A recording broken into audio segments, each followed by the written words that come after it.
Saint Teresa of Avila. Saint Teresa's father was honest, but extremely strict. Her mother, on the other hand, loved romance novels, but she hid them because her husband objected to them. Saint Teresa was stuck in the middle. Her father told her never to lie, but her mother told her not to tell her father.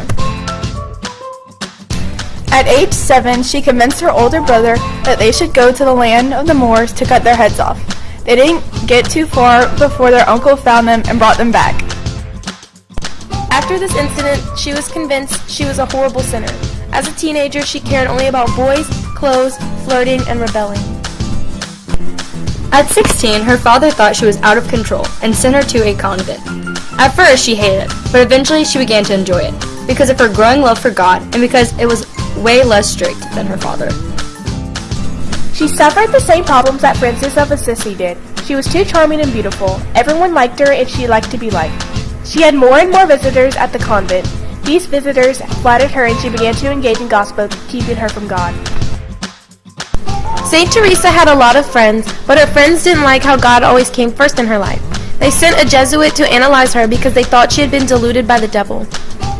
People made fun of her, and one confessor was so sure that the visions were from the devil that he told her to make an obscene gesture called the fig every time she had a vision of Jesus.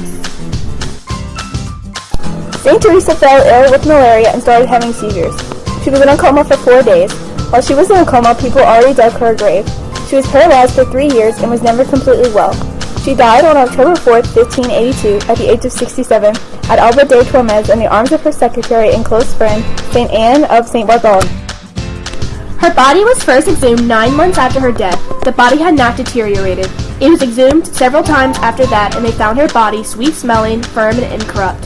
Her heart, hands, right foot, right arm, left eye, and part of her jaw are on display in various sites.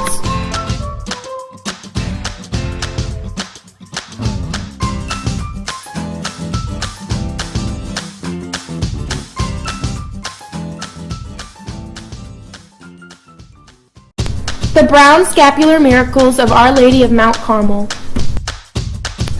The first scapular miracle we will discuss is with St. Simon Stock.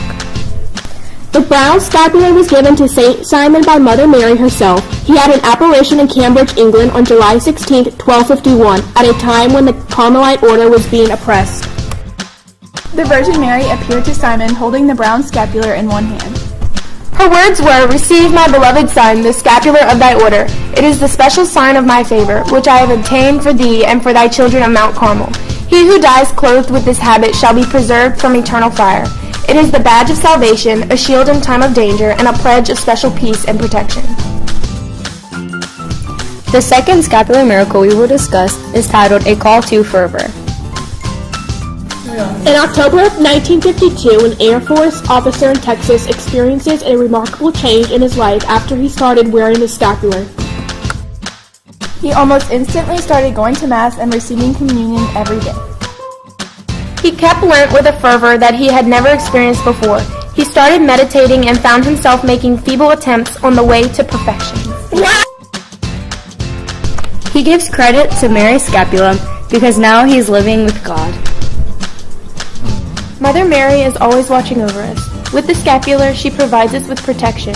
Try to always keep the scapular on you to have protection from the evils of the world.